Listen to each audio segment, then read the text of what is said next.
আসসালামু আলাইকুম রহমতুল্লাহি ওয়া বারাকাতুহু। প্রিয় দর্শক শ্রোতাবৃন্দ, আশা করি সকলেই ভালো আছেন।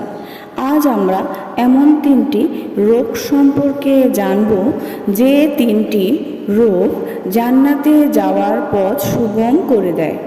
রোগও আল্লাহর একটি নেয়ামত হতে পারে।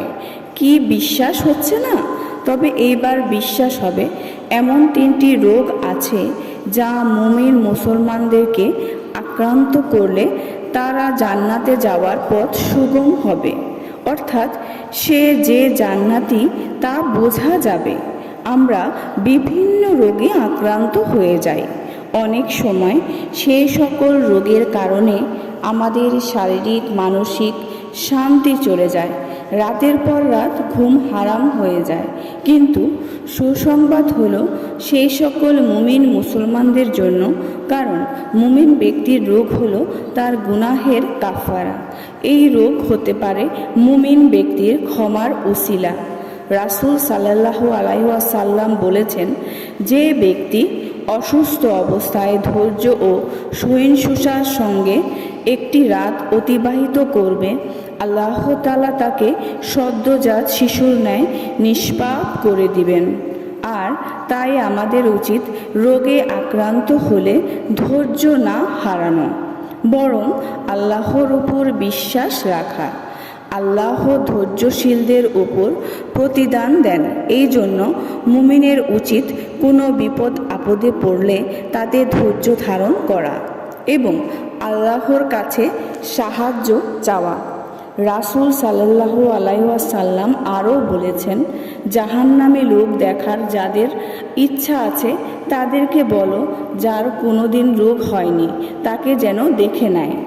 এর থেকেও বোঝা যায় যে রোগ আল্লাহ তাআলার একটি বিশাল নেয়ামত, বিশেষ দ্রষ্টব্য। সুস্থতাও আল্লাহর একটি বিশেষ নেয়ামত। এখানে মুমিনের রোগ নিয়ে আলোচনা করা হয়েছে, তাই এই বিষয়ে রেফারেন্স উল্লেখ করা হয়েছে। কেউ আমাদের ভুল বুঝবেন না। আল্লাহ তাআলা মানুষের জীবনের মধ্যে কিছু কিছু সময় রোগ সুখ ইত্যাদি দিয়ে পরীক্ষা করেন এবং এর মাধ্যমে মানুষের গুনাহগুলোকে মাফ করে দেন। রাসূল সাল্লাল্লাহু আলাইহি ওয়াসাল্লাম বলেন, নিশ্চয়ই কোনো মুমিনের যে কোনো রোগ হয় তার বিনিময়ে আল্লাহ তার পূর্বের গুনাহ ক্ষমা করে দেন। সুবহান আল্লাহ। এবার আসুন জেনে নেই কোন তিনটি রোগ। এই রোগগুলো সচরাচর আমাদের হয়ে থাকে এবং হাদিস থেকে প্রাপ্ত তথ্য মতে জানা গেছে যে এগুলো আল্লাহর পক্ষ থেকে অভিশাপ নয়। আল্লাহর পক্ষ থেকে তিনটি রোগ হলো, নাম্বার 1, সর্দি জ্বর। আমরা অধিকাংশরাই এই রোগে ভুগে থাকি এবং বলতে গেলে সবাই এই রোগ পেয়েছি। হাদিসে বর্ণিত আছে যে এই সর্দি জ্বরের মাধ্যমে আল্লাহ তাআলা মানুষের শরীর থেকে জীবাণু বের করে দেন। যার সর্দি হবে সে কোনোদিন পাগল হবে না। সুবহান আল্লাহ। নাম্বার 2, চুলকানি। অনেকে এই রোগীকে ঘৃণাও করে থাকে। চুলকানি রোগে প্রায় দেশের অনেক মানুষই ভুগে থাকে।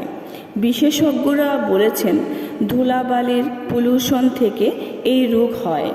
হাদিসে এসেছে, যার শরীর জুড়ে কম বেশি চুলকানি থাকবে সে কোনোদিন কুষ্ঠ রোগে আক্রান্ত হবে না এবং শ্বেত রোগও হবে না। তাই আমাদের উচিত হবে এই সকল রোগে আক্রান্ত হলে ভয় না পাওয়া এবং ধৈর্য ধারণ করে আল্লাহর নিকট সাহায্য প্রার্থনা করা। নাম্বার 3, চোখ ওঠা। আমরা চোখ উঠলে অনেকে ভয় পেয়ে যাই, তবে এর কোনো ভয়ের কারণ নাই, কারণ চোখ ওঠা একটি নিয়ামত।